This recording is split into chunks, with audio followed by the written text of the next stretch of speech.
ট্রেনটা যখন ন্যাত্রা স্টেশনে থামলো তখন ঘড়ির কাঁটায় সন্ধে 7টা।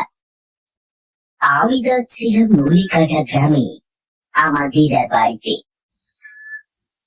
দিদা কয়েকদিন ধরে ভীষণ অসুস্থ, তার উপর কাল কালী পুজো। মামা অনেকদিন ধরেই বলছিল আমাকে তাদের গ্রামে যেতে। পড়াশোনার চাপে আমার কোনো মতে দিদার বাড়িতে যাওয়ার সময় হয়ে উঠছিল না। এইবার পরীক্ষা শেষ হতেই আমি আর আমার বন্ধু অভি দুজনেই চলে গেলাম ওই নলিকাটা গ্রামে।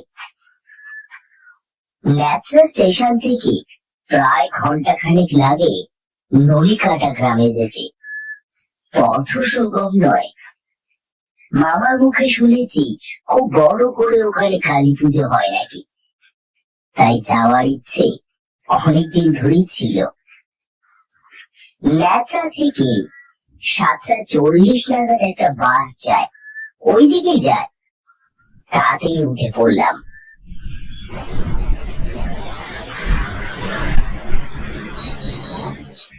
বাসে যেতে যেতে কিছু লোকের সাথে তখন কথা হচ্ছিল আমার, তারাও ওইদিকেই যাচ্ছে।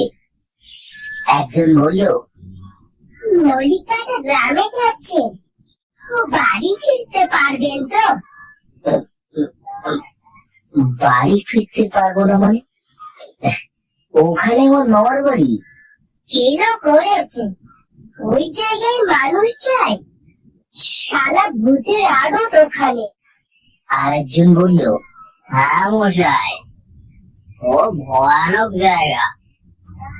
এই তো কিছুদিন আগে শুনলাম ওইখানের কোন এক শ্মশানে মানুষ পোড়াতে এসে 15 জন জ্যান্ত মানুষ রাতারাতি মরেছে। তাদের বডি গুলো বট গাছের উপরে ফাঁসির মতো ঝুলিয়ে রেখেছে মশাই, কিন্তু কে রেখেছে তা জানা যায়নি। কি বলছিল আপনি? এরকম কোনোদিন হয় নাকি? শ্মশানে মানুষ পোড়াতে এসে ওই অতগুলো মানুষ আপনা আপনি মরলো, এটা কিভাবে হয়? আরে ধুর মশাই, আপনা আপনি কেউ মরে? আসলে ওই শ্মশানটা ভালো নয়। আগে ওখানে খুব বড় করে কালী ঠাকুর উঠতো, কি একটা ঝামেলা হওয়াতে বন্ধ করে দিয়েছে।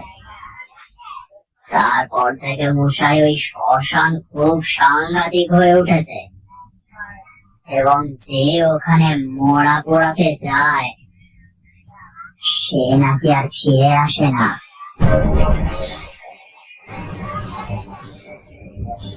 না না, এইরকম হয় নাকি কোনোদিন?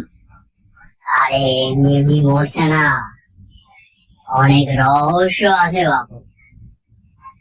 সর্বপ্রথম কালী ঠাকুর প্রথমবারে তুললো, আর সেটা বিসর্জনও করলো না। উল্টে হারামজাদারা মদ খেয়ে উল্টে পড়লো মা কালীর মূর্তির গায়ে।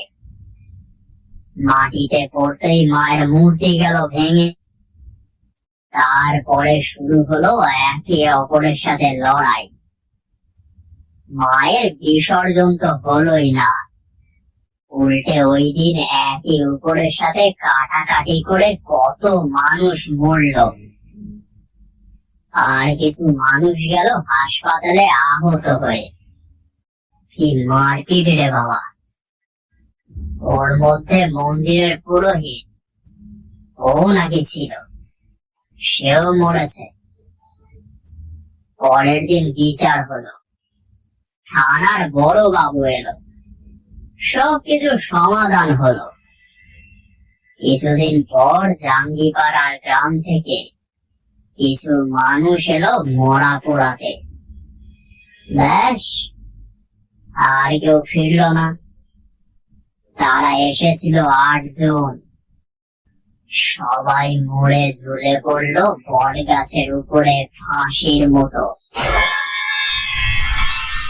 নলিকাটা গ্রামে যেও না, বিপদে পড়বে।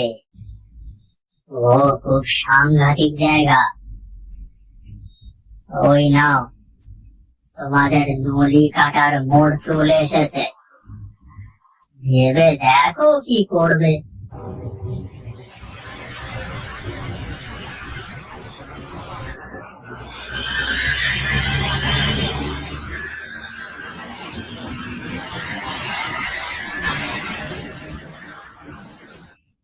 এতক্ষণ তাদের কথা শুনতে শুনতে আমরা চলে এলাম নলিকাটার মোড়ে। বাসের ভাড়া মিটিয়ে গাড়ি থেকে নেমে গেলাম। আমার মনের মধ্যে একটু ভয় হলো। সর্বনাশ, এ কোথায় এসে পড়লাম? সেই কবে ছোটবেলায় মা বাবার সাথে এসেছি, তারপরে মা বাবা মারা গেল, আর আমি চলে গেলাম হোস্টেলে। মাঝে মাঝে মামার সাথে ফোনে কথা হতো, আর প্রতিবারই মামা আমার সাথে গিয়ে দেখা করত। মাঝে মাঝে দিদাকেও নিয়ে যেত। মামা বিয়ে করেনি, বয়স প্রায় 40 কি 42-এর কাছাকাছি। তার নাকি বিয়ে করার ইচ্ছেই নেই। সে নাকি বলে বিয়ে করার নাকি এখনো অনেক সময় আছে। যাই হোক, আমাকে এইভাবে চিন্তিত দেখে অভি বলল, কি ভাবছিস বলতো? না মানে, ওরা যা ভুলে গেল। আরে ওদের কথা শুনছিস? যত সব বাতেলা গল্প। তোর বিশ্বাস হয় যে শ্মশানে মানুষ পোড়াতে গিয়ে তারা আর ফিরে আসে না? ওই বট গাছের উপরে ঝুলে আপনা-আপনি মরছে। গ্রামের মানুষদের এই একটা দোষ ভাই, টাউন এলাকার কোনো ছেলে দেখলেই ভূতের গল্প বলে ভয় দেখাবার চেষ্টা করে। ওরা জানে না আমরা কি জিনিস। কিরে চল, ভাবছিস কি? তুই না মাইরি, চল তো। প্রায় আমাকে ধমক দিয়ে কথাগুলো একটা না বলে সামনের দিকে আমাকে এগিয়ে নিয়ে গেল অভি। ওর কথা শুনে মনে একটু সাহস পেলাম। কিছুটা সামনে আসতেই মোড়ের মাথার রাস্তাটা দুদিকে ভাগ হয়ে গিয়েছে, আর ঠিক সেই সময় আমরা দেখতে পেলাম দূরের অন্ধকারে গা মিশিয়ে কে যেন একটা দাঁড়িয়ে আছে। সত্যি বলতে প্রথমে ভয় পেয়ে গিয়েছিলাম, কিন্তু তারপর যখন সেই আগন্তুকের কণ্ঠ শুনতে পেলাম, বিক্রম নাকি, তখন বুঝতে পারলাম এ তো আমার ছোট মামা। আমরা এগিয়ে গেলাম তাড়াতাড়ি তার দিকে। সামনে আসতেই দেখলাম মামার মুখটা কিরকম ফ্যাকাশে হয়ে আছে। কি যেন একটা গভীর চিন্তাতে মগ্ন হয়ে আছে। দিদিমা ভালো আছে তো? কি হয়েছে বাবা? না না, কিচ্ছু হয়নি। আচ্ছা, তোরা এত দেরি করলি কেন? আসলে বাসটা এত লেট করছিল না, কি বলবো। কেন, কি হয়েছে? তুই এখানে আসার আগে তোকে কিছু কিছু ব্যাপার বলে রাখলে ভালো হতো বিক্রম। আরে বলবে তো কি হয়েছে? তোমাকে এত উত্তেজিত লাগছে কেন মামা? হ্যাঁ, তোর দিদিমার অবস্থাটা ভালো নয়, যে কোনো মুহূর্তেই কিছু বিপদ হয়ে যেতে পারে, তাই খুব চিন্তা হচ্ছে বুঝলি। সে কি, ডাক্তার আসেনি? এসেছে, ওনাকে বসিয়ে রেখে তারপর তো এলাম। তবে আশা নেই রে বিক্রম, একদম আশা নেই। এত ভেঙে পড়ো না মামা, মনকে শক্ত করো। চলো চলো চলো, তাড়াতাড়ি চলো। আমরা তাড়াতাড়ি হাঁটতে হাঁটতে নলিঘাটা গ্রামের মধ্যে প্রবেশ করলাম। রাস্তাঘাট এত অন্ধকার যে কিছুই দেখা যায় না। এত নিস্তব্ধ একটা গ্রাম কিভাবে? মনে হয় এখানে কোনো মানুষ বাস করে না। হাঁটতে হাঁটতে হঠাৎ মামা থেমে গেল। বেশ বোঝাই যাচ্ছে প্রচন্ড চিন্তার মধ্যে আছে মামা। কি হলো মামা, থামলে কেন? সামনে নলিকাটার শ্মশান, বুঝলি? তো কি হয়েছে ঝন্টু মামা? সাংঘাতিক জায়গা। শোন শোন শোন, তোরা কেউ কোনো কথা বলবি না, চুপচাপ যাবি। যা কিছু হোক, পেছনে বাঁয়ে ডায়ে কোনো দিকে তোরা তাকাবি না, শুধু সামনের দিকে তাকিয়ে চলবি। বুঝতে পেরেছিস? কেন মামা, কি হয়েছে? এসব কথা বলার এখন সময় নয় অভি। আমি যা বলছি একটু মন দিয়ে শোন, বাকিটা সব বলবো, কিন্তু পরে, এখন নয়। তাড়াতাড়ি চল। আমরা ঝন্টু মামার কথা শুনে সামনের দিকে এগিয়ে গেলাম। তখন আমরা শ্মশানের সামনে দিয়ে হাঁটছিলাম। হাঁটতে হাঁটতে মামা বলল, কোনো কথা নয় এখানে আর, ঠিক আছে? তাড়াতাড়ি চল। ঝন্টু মামাও পাগল হয়ে গিয়েছে ওই লোকগুলোর মতো, উল্টো পাল্টা বকছে। এই শ্মশানে যা পরিমাণে বাজে দুর্গন্ধ বেরোচ্ছে, তাতে ভূত ভগবান কেউই থাকবে না। সারা নো ভগবান নো আত্মা, থুতু ফেলি এমন জায়গায়।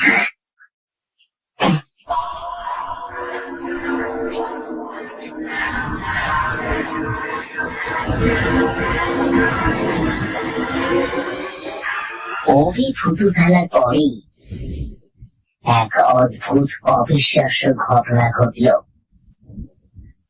এক মুহূর্তের জন্য ওই জায়গার আবহাওয়া নিমেষের মধ্যে পরিবর্তন হলো। ঠান্ডা হাওয়ার সাথে গাছের পাতাগুলো থরথর করে নড়তে লাগলো। রাস্তার ধুলোগুলো উঠতে শুরু করেছে।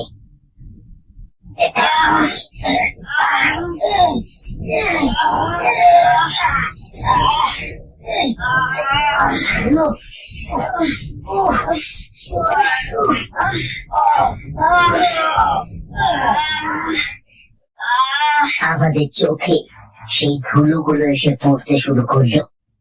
আমরা কিছুই দেখতে পাচ্ছিলাম না। হঠাৎ গাড়ি এলো।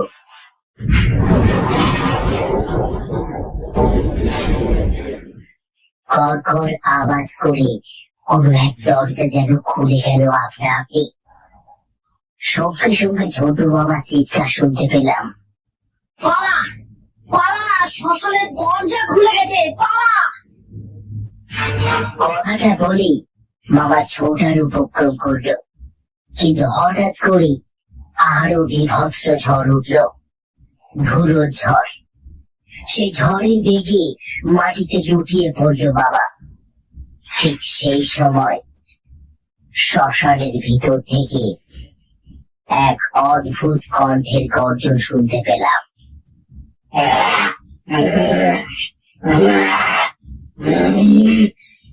আমার বুকের ভিতরটা ধক করে উঠেছিল। অনেক কষ্টে মামাকে তুলতে যাব, এমন সময় শ্মশানের ভিতর থেকে ঘোড়া গলায় কে যেন বলে উঠল, এই হারামজাদা, যেখানে আমি থাকি সেখানেই ধুতে ফেলিস, নোংরা বলিস, ছাড় খাড় করে দেবো তোদের। অভি চিৎকার করে হাওয়ার মতো যেন মাটিতে পড়ে গেল। কে যেন চুম্বক শক্তি দিয়ে তাকে টেনে নিয়ে যাচ্ছে ওই শ্মশানের দিকে।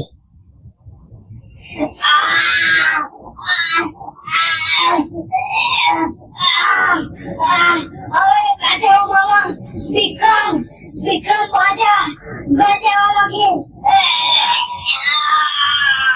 আমি আর বাবা মিলে তাড়াতাড়ি করে অভির পাটা চেপে ধরলাম। তবে সেই চুম্বকের শক্তির কাছে আমরা যেন কিছুই না। আমরা মুখ থুবে মাটিতে পড়লাম, কিন্তু অভির পাটাও ছাড়লাম না। আচমকা শ্মশানের দরজা আপনা আমি খুলে গেল আবার।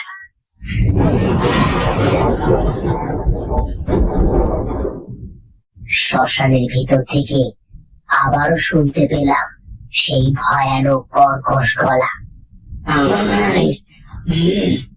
যে শ্মশানে মা বিরাজ করেন সেই শ্মশানের সামনে থুতু ফেলিস? তোকে বলি দিতে না পারলে আমার নাম যমরাজ নয়।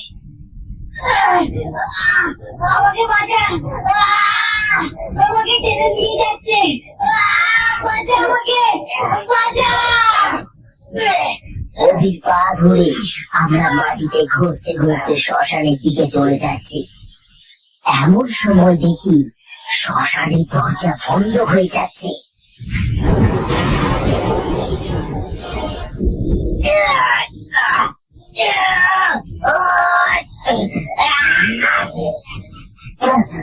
বাবা, বাবা ছেড়ে দাও, নাহলে ওই দরজার আঘাতে আমাদের মাথা ফেটে দু টুকরো হয়ে যাবে। ছেড়ে দাও, ছেড়ে দাও বাবা, পা ছেড়ে দাও, পা ছেড়ে দাও বাবা। না, ছাড়িস না, আমাকে ফেলে যাস না বিক্রম, আমাকে ছেড়ে যাস না, আমি বাঁচতে চাই, আমাকে মেরে ফেলিস না ভাই, আমি বাঁচতে চাই।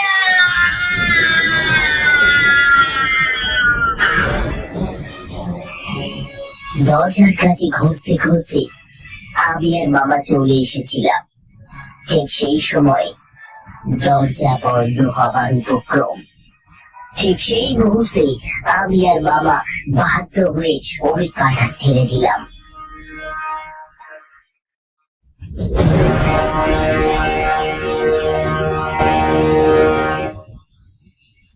এক প্রকার চিৎকার করতে করতে অভি নলি কাটা শ্মশানের ভিতরে চলে গেল এবং সাথে সাথেই দরজা বন্ধ হয়ে গেল।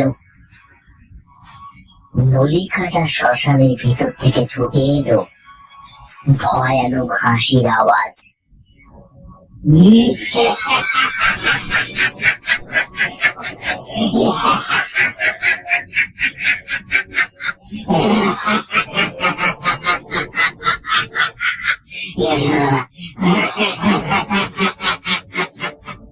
আমরা মাটি থেকে উঠে ভয়ে ছুটতে আরম্ভ করলাম দিদার বাড়ির দিকে।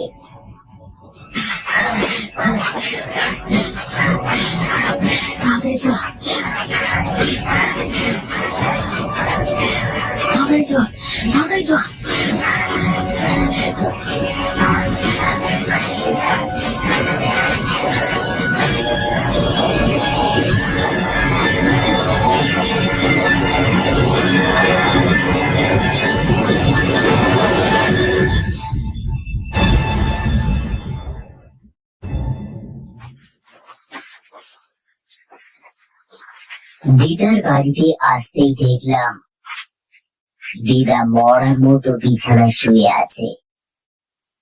ডাক্তারবাবু বললেন যে আর কিছু মিনিট হয়তো তিনি জীবিত থাকবেন, তারপর তিনি হয়তো নাও বেঁচে থাকতে পারেন। মরার আগে আমাকে আর মামাকে দিদা কিছু বলতে চায়। আমরা তার ঘরে যেতেই দিদা আমাদের দেখতে পেয়ে বলল, দাদু ভাই, গত কয়েকদিন ধরে আমার দরজার সামনে কেউ যেন এসে দাঁড়িয়ে থাকে আর ফিস ফিস করে বলে, সময় হয়ে এসেছে বলে, সময় হয়ে এসেছে, চলে এসো আমার সাথে।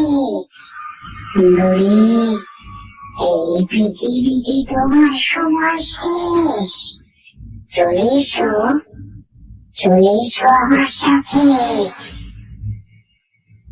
আজ সময় হয়ে এসেছে দাদু ভাই, তাই মরার আগে কিছু কথা আর একটা অনুরোধ করতে চাই। তুমি তুমি আমাকে কথা দাও, সে কথা তুমি রাখবে। আমি দিদার হাত ধরে বললাম, তুমি যা বলবে তাই করবো দিদা। আমি বলো বলো কি করবো। আমাকে পুড়িয়ে দিও না, আমার দেহটা সমাধি হিসেবে রেখে দিও। কি বলছো মা? হিন্দু ধর্মে সমাধি দেওয়ার নিয়ম আছে নাকি? সব আছে, আর থাক বা না থাক, আমি যেটা বলছি সেটা করলে কি হবে শুনি। দাদু ভাই শোনো, আমার দেহটা খাটে করে নিয়ে নলিকাটার শ্মশানে গিয়ে ওখানে কোনো এক জায়গায় গর্ত করে সমাধি করে দিস। নলিকাটা শ্মশানে? হ্যাঁ, না না না না, কিছুতেই না, ওখানে কোনো মতে যাওয়া যাবে না। তোমাকে আমরা গাড়ি করে কীর্তন খোলাতে নিয়ে যাব, চিন্তা করো না মা। আমাকে অন্য কোনো জায়গায় উড়িয়ে দিলে আমি ধ্বংস করে দেব এই গ্রাম। আমার আত্মা থেকে যাবে এখানে, যতক্ষণ না আমি পিণ্ডদান নেব ততক্ষণ কারোর ক্ষমতা নেই আমার আত্মাকে এই গ্রাম থেকে সরানো। তাই আমাকে এই গ্রামের মধ্যে ওই শ্মশানের কোনো এক জায়গায় সমাধি দিয়ে দে খোকা। তুমি কেন এখানে নিজের দেহ রাখতে চাইছো মা? তার কারণ ওই ওই জায়গা তো আমার নিজের জায়গা থাকতে আমার আমার খুব ভালো লাগে খোকা। আমাকে আমাকে ওখানে রেখে দিয়ায়। জায়গাটা তোমার আর এখন নয় মা, সে জায়গা আমি বিক্রি করে দিয়েছি। তুমি তো জানো সেটা কেন। কি আর বলবো বলো তো। মামা আমার হাত ধরে বাইরে নিয়ে এলো, তারপর বলল, শোন, মা যা বলছে বলুক, আমরা কীর্তন খোলাতেই নিয়ে যাব মাকে। কিন্তু দিদা অনেক আশা করে বলল যে মামা না রাখলে, আর আর তাছাড়া অভি যে ওই শ্মশানের মধ্যে। ও আর বেঁচে নেই, ওর কথা ভুলে যা। ভুলে যাব? কি বলছো মামা? ওর বাড়িতে আমি কি জবাব দেব? আচ্ছা, একটা কথা বলতো, তোকে আর অভিকে এখানে আসতে কেউ দেখেছে বা কেউ জানে কি? না, কয়েকদিন ধরে ওর বাড়ির লোকের সাথে ও ঝগড়া হচ্ছিল, তাই জন্য কাউকে কিছু না বলে আমার সাথে এখানে চলে এসেছে। বাহ, তবেই মঙ্গল। শোন, আমরা নলিকাটা শ্মশানে গেলে বিপদে পড়ব। ওখানে যে যায় সে আর ফিরে আসে না। এমন সময় ডাক্তারবাবু এসে খবর দিল যে দিদার নিঃশ্বাস নিতে কষ্ট হচ্ছে এবং সে নাকি আমাকে কিছু বলতে চায়। আমি তাড়াতাড়ি করে ঘরে যেতেই দিদা আমাকে বলল, আমার কথা রাখবি তো দাদু ভাই? কথা দিচ্ছি রাখবো।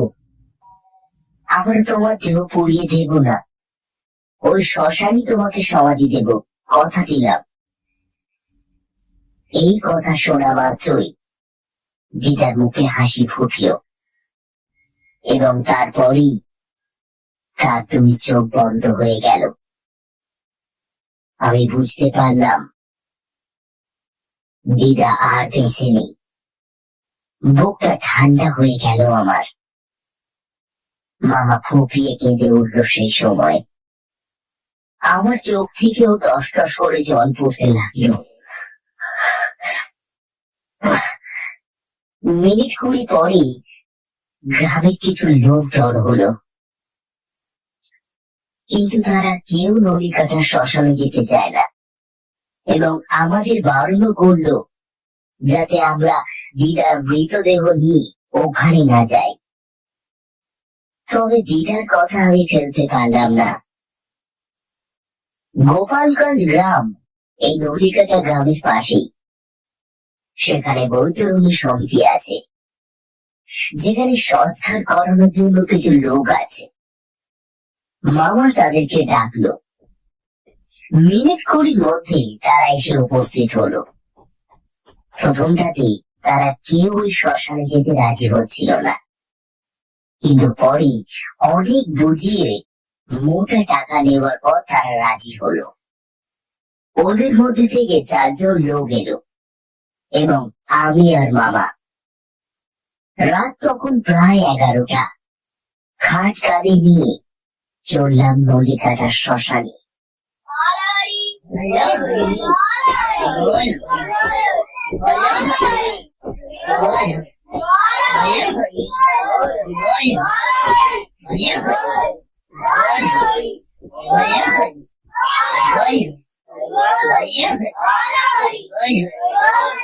অমাবস্যার রাত, তার উপর কুয়াশা। পথে কোনো জনমানব নেই। মামাদের বাড়ি থেকে নলিকাটার শ্মশানে যেতে 15 থেকে 20 মিনিট হাঁটতে সময় লাগে।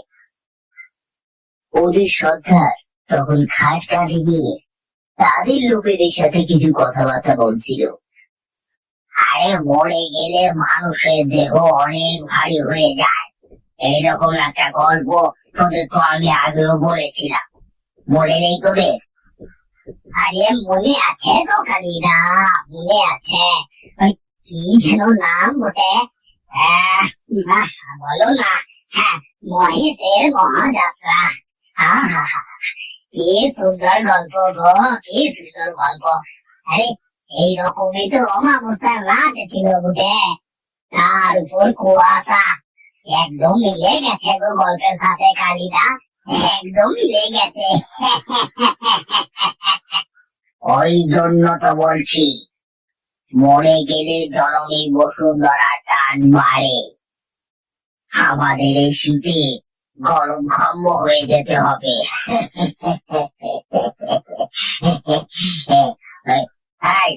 চুপ করে আছিস কেন তোরা? বল, বলো হরি, হরি বল, বলো হরি, হরি বল, বলো হরি, হরি বল, বলো হরি, হরি বল, বলো হরি, হরি বল, বলো হরি, হরি বল। খানিকটা আসার পর ক্লান্ত হয়ে খাট নামালো বৈতরণীর সর্দার কালিদা। তারপর মামাকে উদ্দেশ্য করে বলল, বাপরে বাপ, কি ভারী। ও ও হরে, ও বাবা, জান বারো হয়ে গেল। বলি, ও ঝন্টুদা, ঝন্টুদা, মহেশের মহাযাত্রার মতো আমাদের টাকাটাও আর একটু বাড়িয়ে দাও না। দেবে নাকি? বাজে না বকে তাড়াতাড়ি চল। আরে মজা করছি, মজা করছি। তুমি রেগে যাচ্ছ কেন গো ঝন্টুদা? আসলে আমি তো সেই ত্রিলোচন পাকরাশি, তাই না? বল না। এই সময় মজা করছিস তুই? এটা মজা করার সময় নাকি? আমরা শ্মশানের খুব কাছাকাছি এসে পড়েছি। ঠিক এই সময় আমাদের চোখে পড়ল কুয়াশার মধ্যে থেকে একটা আব ছায়া আমাদের দিকে এগিয়ে আসছে। কালিদা চমকে উঠল, বলল, ওই দেখ, ওটা কে আসছে? এদিকে এদিকেই তো আসছে। ওখানায় ওটা কে? ও কালিদা, এ তো গল্পের সাথে নিয়ে যাচ্ছে বটে। চোখে এত ভুল দেখছিস কেন বলতো? সত্যি বলছি ঝন্টুদা, ওইখানে কেউ দাঁড়িয়ে ছিল। না না, কেউ নেই ওখানে। তাড়াতাড়ি পা চালা। বিক্রম, হ্যারিকেনের আলোটা আর একটু জোরে দে তো। আমিও কিন্তু দেখতে পেয়েছি কেউ একটা ওখান থেকে আসছিল। হ্যারিকেনের আলোটা বাড়িয়ে দিতে সত্যি আবারও দেখতে পেলাম সামনে কোনো আবছায়া আমাদের দিকে এগিয়ে আসছে। গাটা শিরশির করে উঠলো আমার। কাছে আসতেই দেখলাম এক মহিলা, বেশভূষায় দাড়ি তো ছাপ স্পষ্ট, চাপা গায়ের রং, উস্কো খুস্কো চুল। আমাদের দেখতে পেয়ে হঠাৎ করে রাস্তায় শুয়ে পড়ল। তারপর বলল, আমার ছেলেটা আমার সংসারে পড়ে আছে। বাবু, দয়া করে ওকে বাঁচান, ওকে বাঁচান বাবু।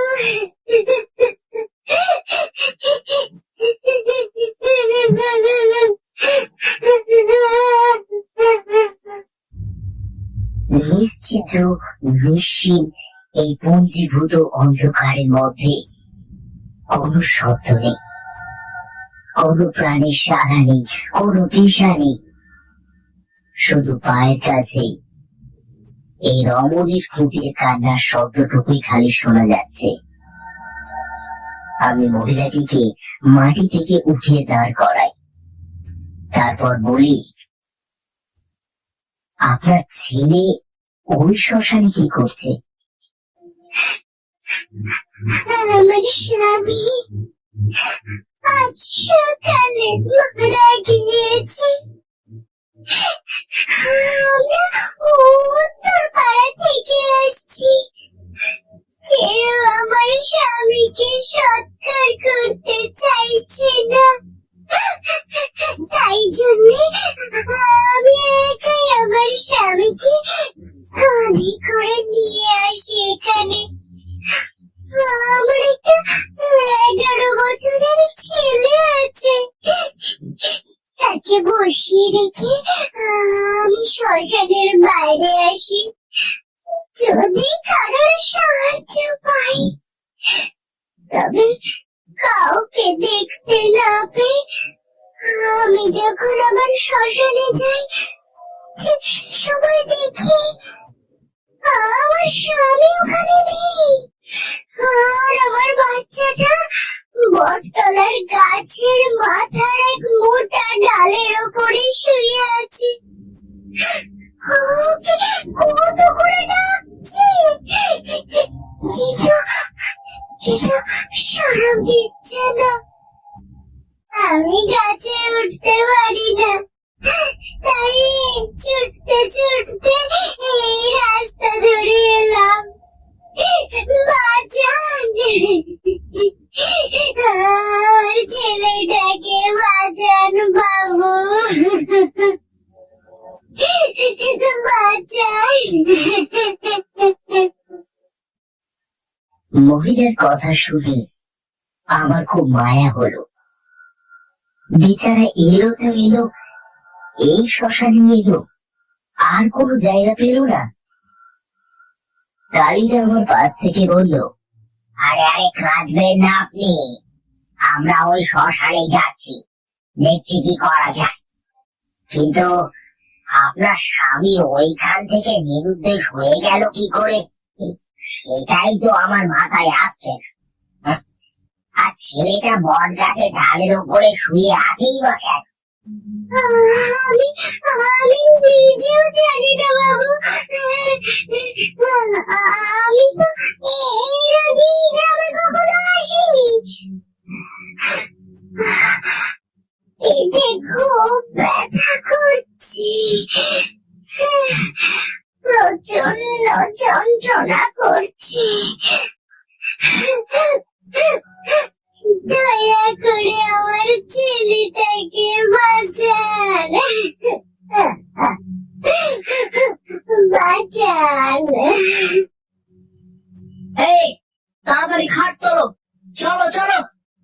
আপনিও আসুন আমাদের সাথে।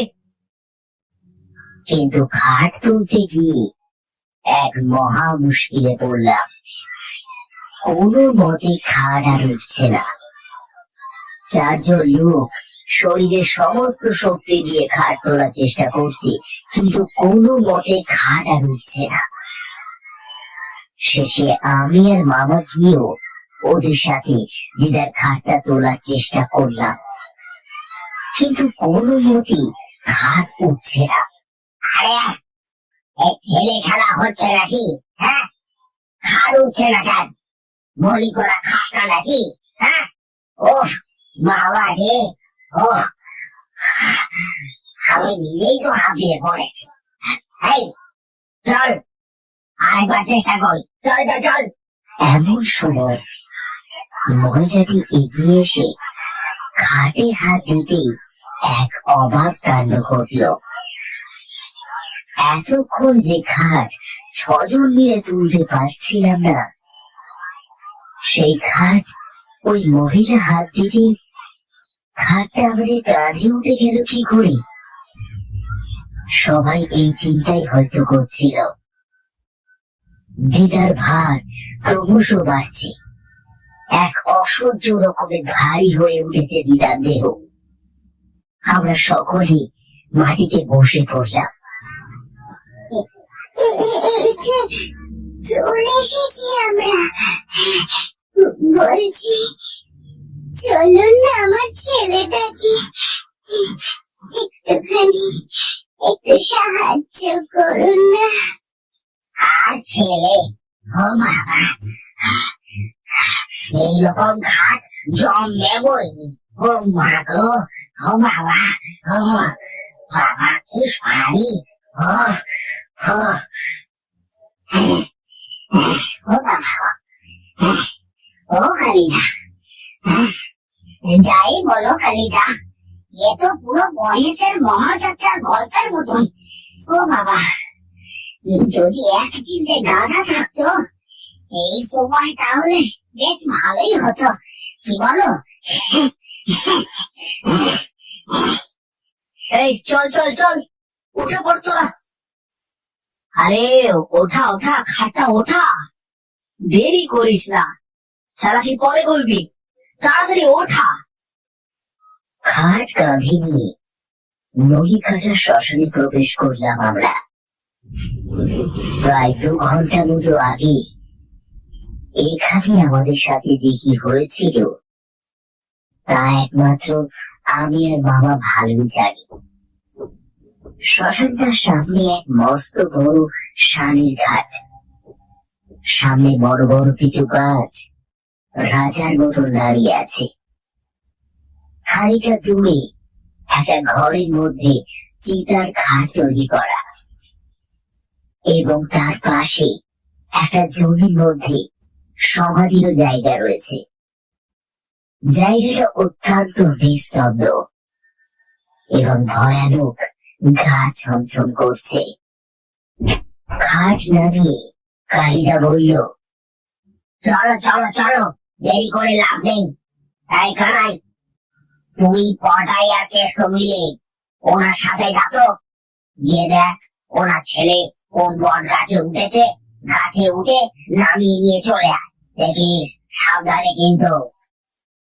3 জন ওই মহিলাটির সাথে গেল তার ছেলেটাকে বট গাছ থেকে নামাতে। মামা আর আমি মিলে মাটি খুঁড়তে লাগলাম। কালিদা চিতার সামনে দাঁড়িয়ে দাঁড়িয়ে বেড়ে টান দিচ্ছিল।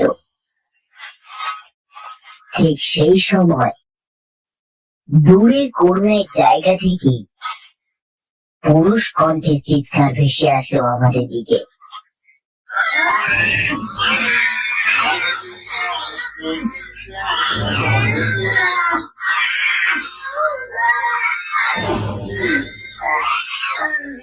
আমরা চমকে উঠেছিলাম।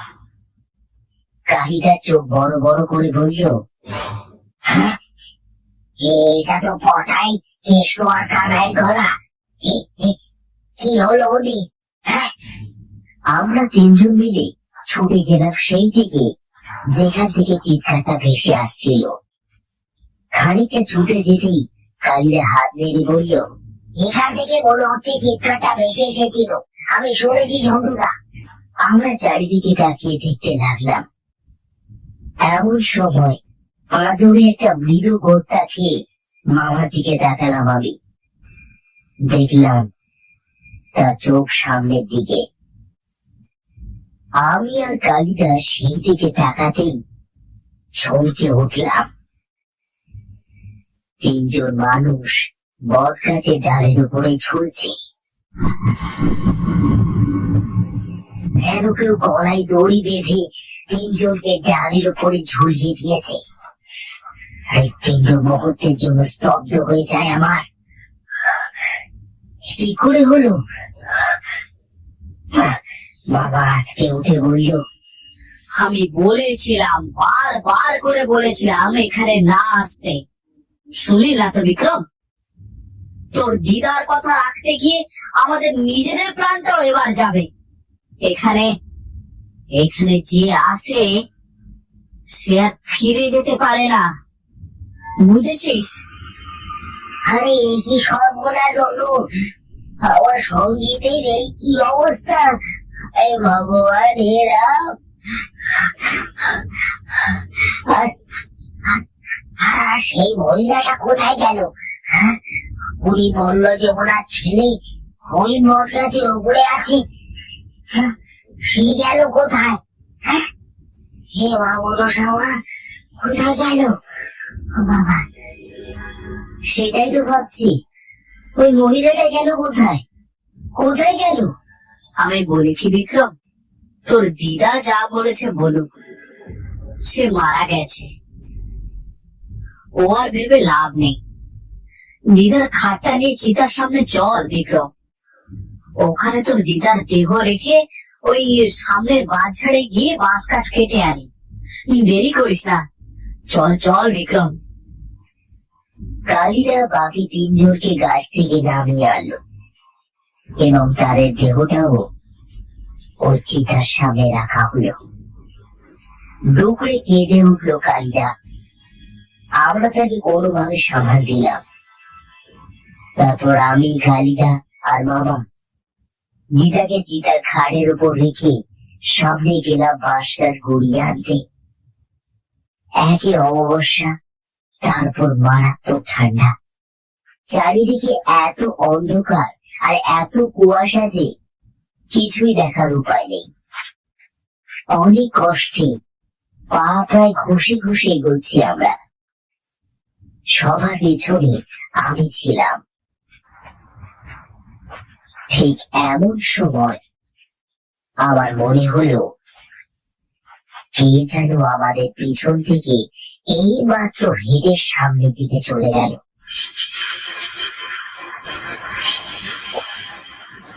আমি পিছনে তাকাতেই কাউকে দেখতে পেলাম না। মুখটা ধুকপুক করতে লাগলো।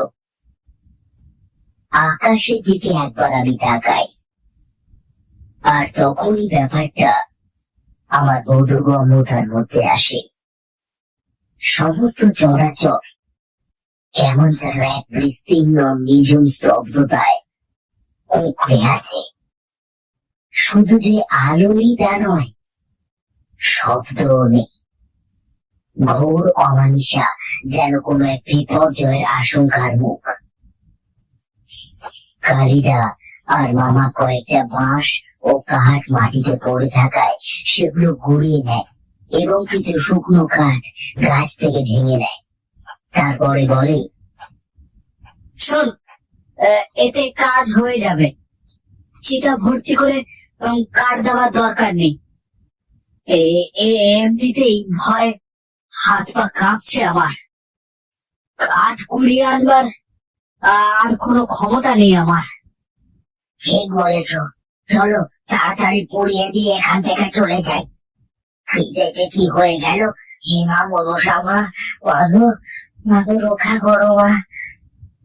হাঁটতে হাঁটতে শ্মশান ঘাটের দিকে যাচ্ছি, এমন সময় আবারও মনে হলো আমার পিছনে কে যেন দাঁড়িয়ে আমাকে দেখছে।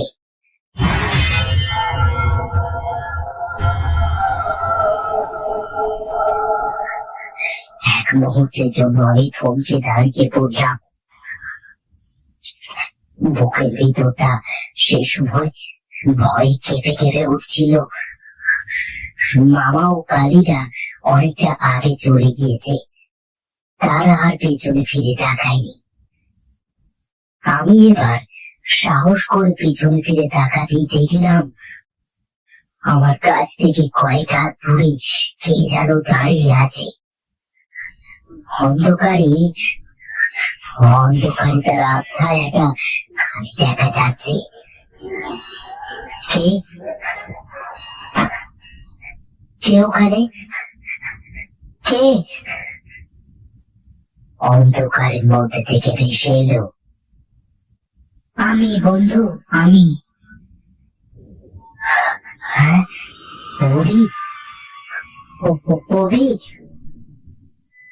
হ্যাঁ ভাই, আমি। তুই বেঁচে আছিস? ভাই, ভাই তুই বেঁচে আছিস? ভাই সামনে আসিস না, দূরে থাক। কেন ভাই, তুই কি আমার উপর রাগ করেছিস? হ্যাঁ ভাই, রাগ করেছিস? একদম না, তুই আমার খুব ভালো বন্ধু, তোর উপর রাগ করে থাকতে পারি? তবে তবে তুই আমার কাছে আসছিস না কেন? দূরে দাঁড়িয়ে আছিস কেন ভাই? কাছে আসবি না ভাই? আমি সামনে গেলে তুই ভয়ে আটকে উঠবি, মূর্ছিত হয়ে মাটিতে পড়ে যাবি। তার চেয়ে বরং যেটা বলছি সেটা শোন। হ্যাঁ, কি বল? তুই এখানে থাকিস না ভাই, চলে যা, এই শ্মশান থেকে চলে যা। আমি কথা দিচ্ছি, তোকে ওরা কেউ মারবে না। কি সব বলছিস তুই? হ্যাঁ, ঠিক বলছি, তোকে ওরা মারবে না। তবে তুই ওদের রাস্তায় বাঁধা হয়ে আসলে তখন কিন্তু বিপদ আছে। তুই কি বলছিস আমি কিছুই বুঝতে পারছি না। অভি, কি বলছিস? এমন সময় অভি পাশে আরো তিনটে আবছায়া মূর্তি এসে উপস্থিত হয় এবং আস্তে আস্তে অন্ধকারের মধ্যে থেকে তারা বেরিয়ে এলো আমার সামনে। তাদের দেখার পর আমি ঠক ঠক করে কাঁপতে শুরু করলাম।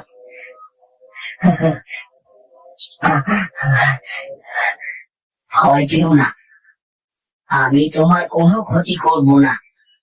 আমার নাম যমরাজ পুরোহিত। তিনজন সামনে এলেও অভি কিন্তু সামনে এলো না, দূর থেকেই বলল, বিক্রম, এরা বদলা চায়, এরা তিনজন নির্দোষ, কিন্তু কিন্তু এদেরকে যুক্তি করে ছল করে মেরেছে তোর মামা। আমার বোধ বুদ্ধি ভোঁতা হয়ে যেতে শুরু করলো। এক মুহূর্তের জন্য আমি চমকে উঠি এই কথা শুনি। ঝন্টু বাবা, এই সেই মহিলা যাকে তোরা শ্মশানের বাইরে দেখেছিস। ইনি উত্তর পাড়া থেকে আসেনি, ইনি এই গ্রামেরই মেয়ে, আর এই এনার 11 বছরের ছেলে। এদেরকে এদেরকে নৃশংস ভাবে হত্যা করেছে তোর মামা। বাবা ওরকম মানুষ নয়, এটা কিছুতেই হতে পারে না। তোরা তোরা মিথ্যে কথা বলছিস ভাই, এটা এটা কিছুতেই হতে পারে না। তোমার মামাকে তুমি এখনো চেনো না, তাই তুমি এই কথা বলছো। শোনো, তবে আজ থেকে প্রায় 5 বছর আগের কথা। তখন আমি এই শ্মশানেই পুজো করতাম। একদিন সন্ধ্যা বেলায় আমি মা কালীর পুজো করছিলাম।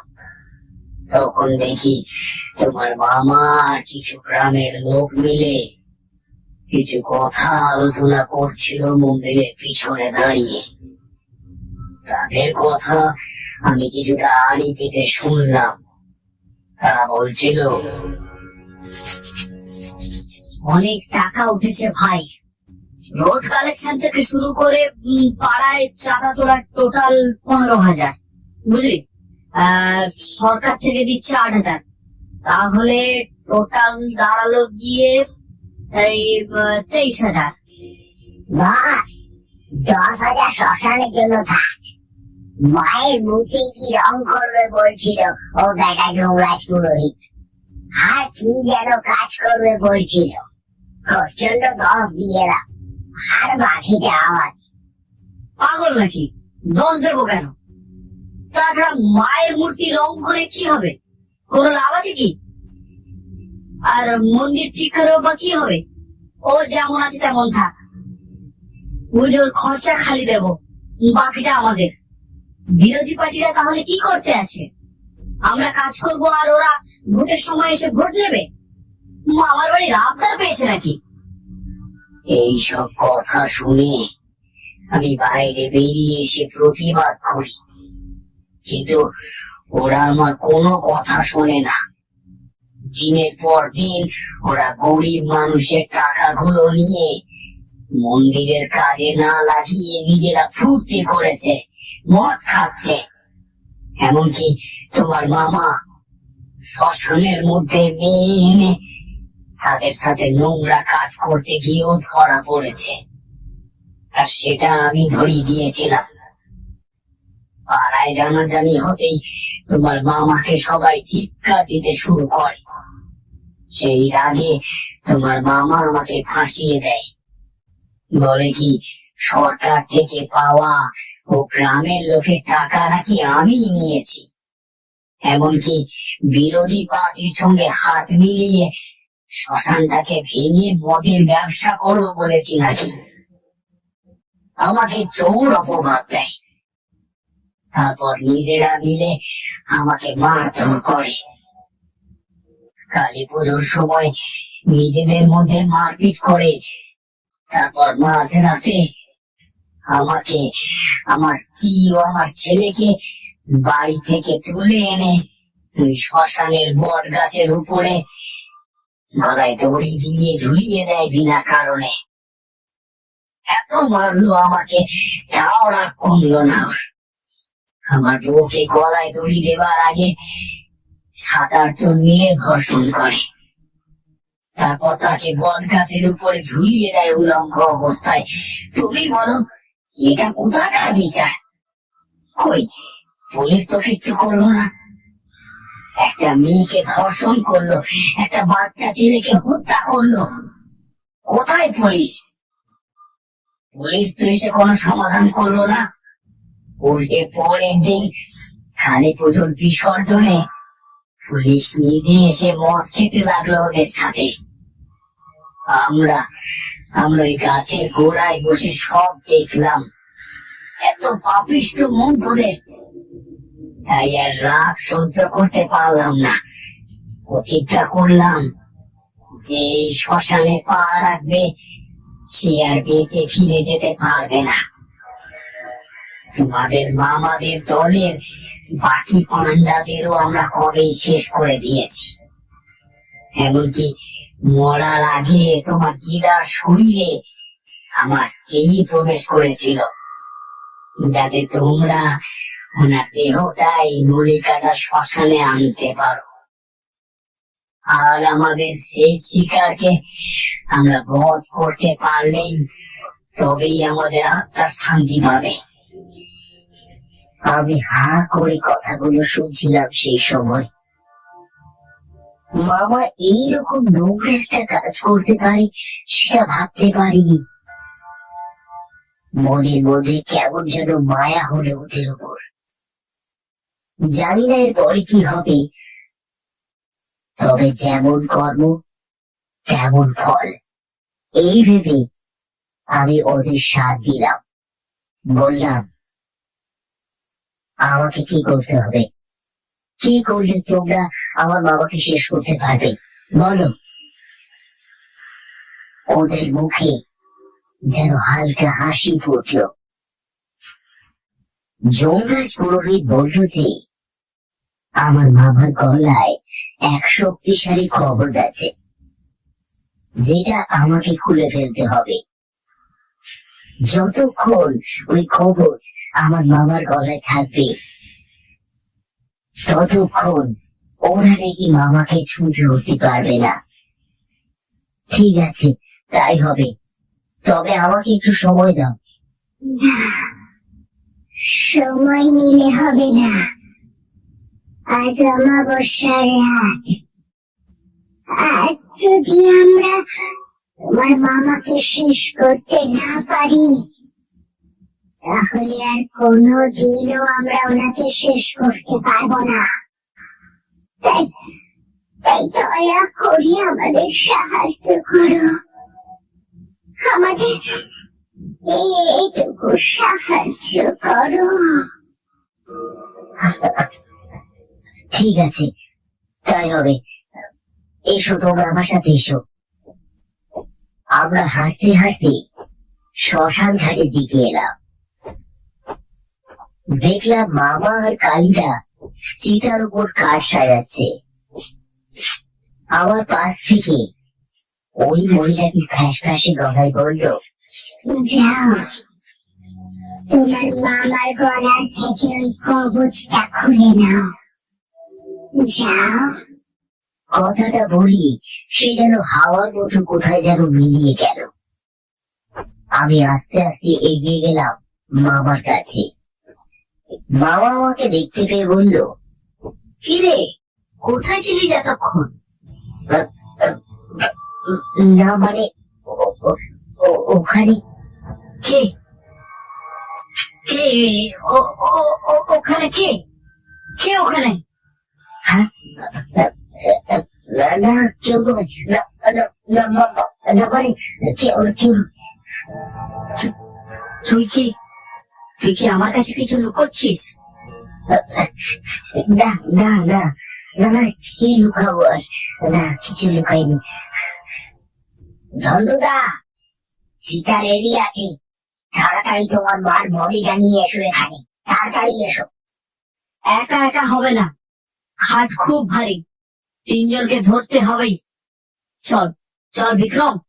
এই একটা সুযোগ আছে মামার গলা থেকে কবচটা ছিঁড়ে ফেলার, তবু মন কেন জানি না সায় দিচ্ছে না। মামা আমাকে ছোটবেলা থেকে মানুষ করেছে, আমাকে ভালোবাসে, তার ক্ষতি এইভাবে করি কিভাবে?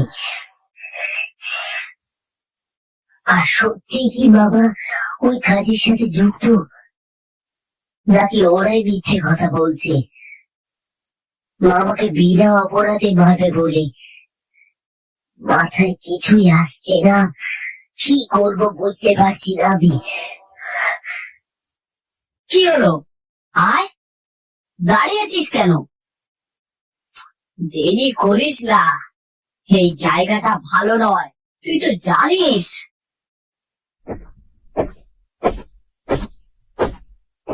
আমি এগিয়ে গেলাম মামার দিকে।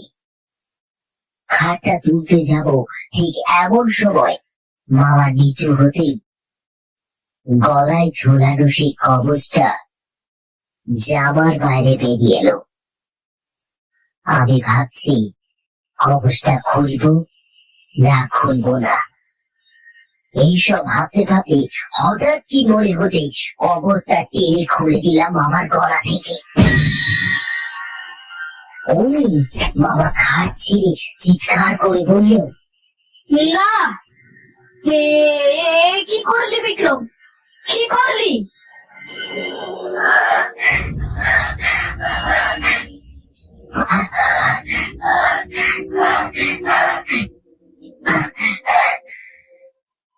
আমি ঘন ঘন নিঃশ্বাস ফেলতে লাগলাম।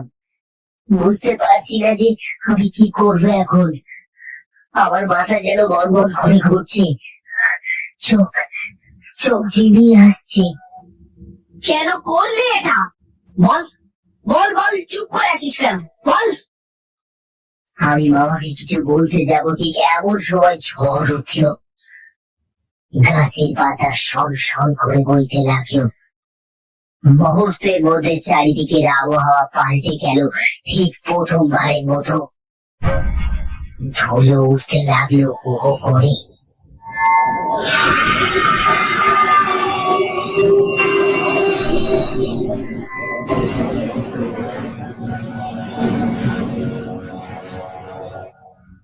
সেই ঝড়ে মিশে ঘূর্ণির মতন ঘুরতে থাকে সেই হাত ছায়াগুলো।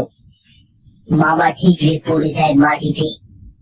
আমি মামাকে তুলতে যাব, ঠিক সেই সময় আমার মাথার উপর থেকে কি যেন লাফিয়ে এসে পড়লো মামার উপরে।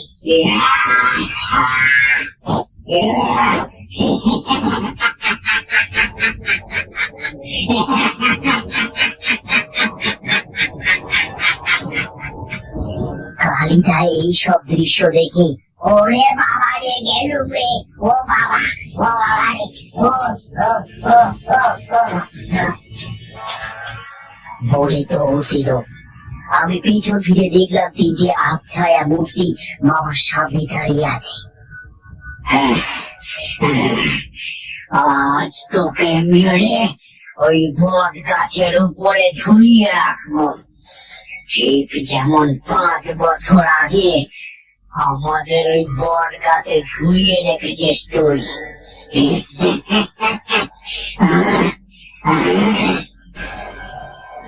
কে কে কে কে কে ঝুলে রেখেছে? আমি কিছু করিনি, আমি কিছু করিনি, সব মিথ্যে কথা, সব মিথ্যে কথা। আমি তোদের চিনি না, চিনি না আমি তোদের। তাই চিনিস না? চিনিস না? তাহলে আমাকে একা পেয়ে ধর্ষণ করেছিলিস কেন? উত্তর দে। ভাগনার সামনে সত্যি কথা বলতে বলে লজ্জায় মাথা কাটা যাচ্ছে, তাই না?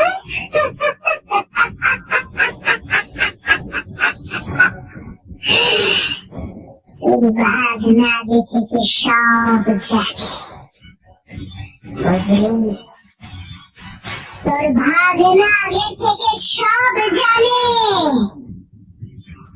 এবার চিনতে পারছিস?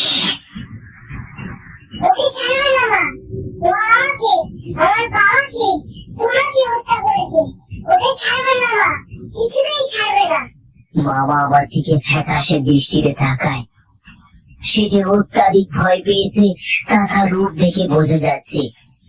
আমি এক সাইডে সরে এলাম। মামা আস্তে আস্তে উঠলো এবং তারপরে দ্রুত ছুটতে লাগলো মন্দিরের দিকে। 3 জন ছায়া খিলখিল করে হাসতে লাগলো সেই সময়।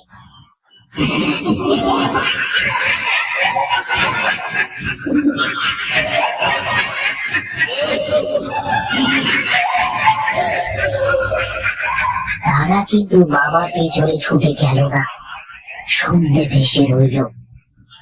হঠাৎ আমার বেগ আরো বেড়ে গেল, আর ঠিক সেই সময় মামা মাটিতে খুঁজতে খুঁজতে চিৎকার করে এগিয়ে আসতে লাগলো আমাদের দিকে।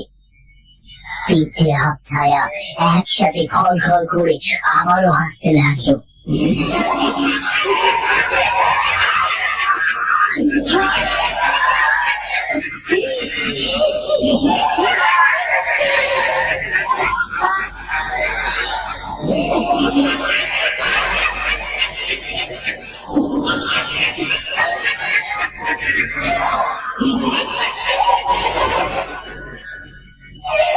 আমার সমস্ত চৈতন্য জুড়ে ঝড় উঠে।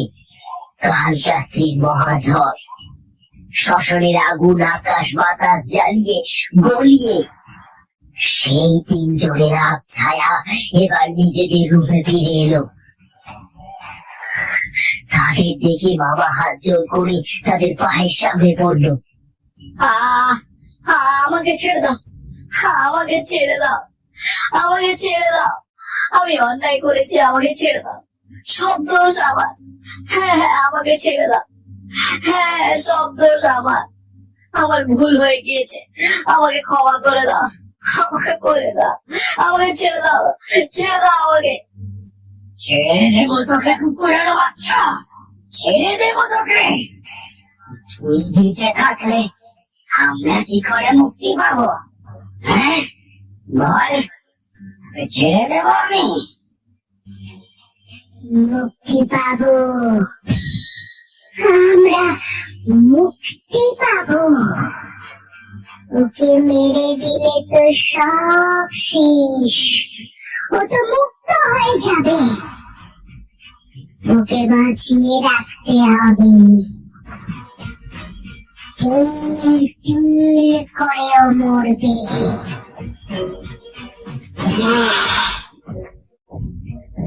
তিল তিল করেও মরবে। ওর দুই চোখ, ওর দুই হাত, দুই পা, এমনকি ওর লিঙ্গ সব কেটে শ্মশানে পুড়িয়ে দেব। তবে ওকে শেষ করব না, এইভাবে ফেলে রেখে দেব। কষ্টে যন্ত্রণায় ছটফট করবে ও। মারলে তো সব শেষ, তাই না?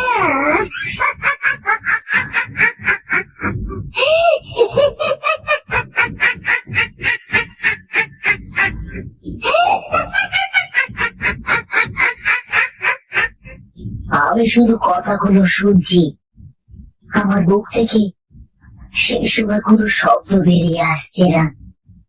আমি যেন বোবা হয়ে গিয়েছি।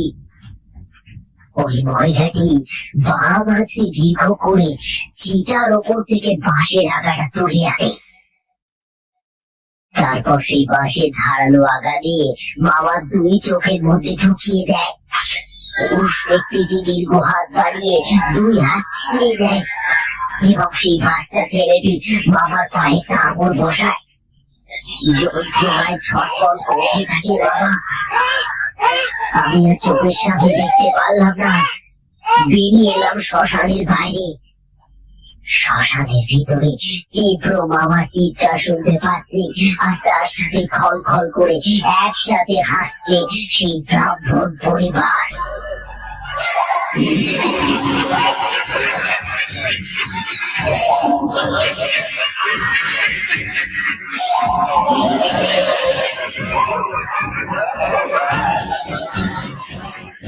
চিৎকার আর অট্ট হাসিতে পুরো নলিকাটা শ্মশান যেন কেঁপে উঠেছিল।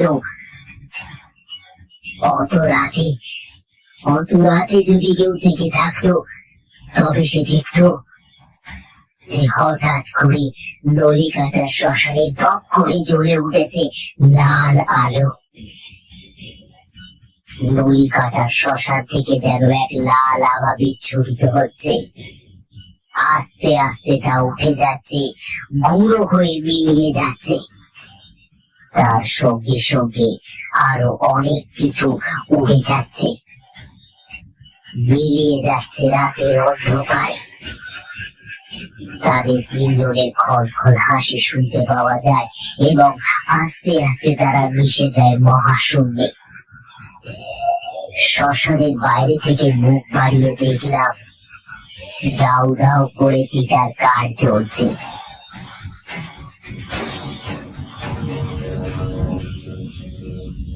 বুঝলাম দিদার দেহ ওরাই জ্বালিয়ে দিয়েছে। মাথা নিচু করে অনেকক্ষণ ভাবছি কি করব। ঠিক সেই সময় কে যেন আমার কাপ খামচে ধরলো। আমি চমকে উঠি প্রথমে, তারপর সে আগুন দুঃখে গলায়, বিক্রম, আমি অভি। কথাটা শুনি পিছনে তাকাতেই দেখি অভি আমার সামনে দাঁড়িয়ে আছে। আমি অবাক হয়ে গিয়েছিলাম। অভি, ওই তুই? আমি ভাবতে পারছি না যে তুই বেঁচে আছিস ভাই। ওরা আমায় কিছু করেনি, আর এখানে থেকে লাভ নেই। ভোর হতে যায়, নেতারা স্টেশনে যেতে যেতে পুরোপুরি ভোরের আলো ফুটে যাবে, আর ট্রেনও পেয়ে যাব। আমরা দুই বন্ধু হাঁটতে হাঁটতে চলে গেলাম নেত্রা স্টেশনের দিকে।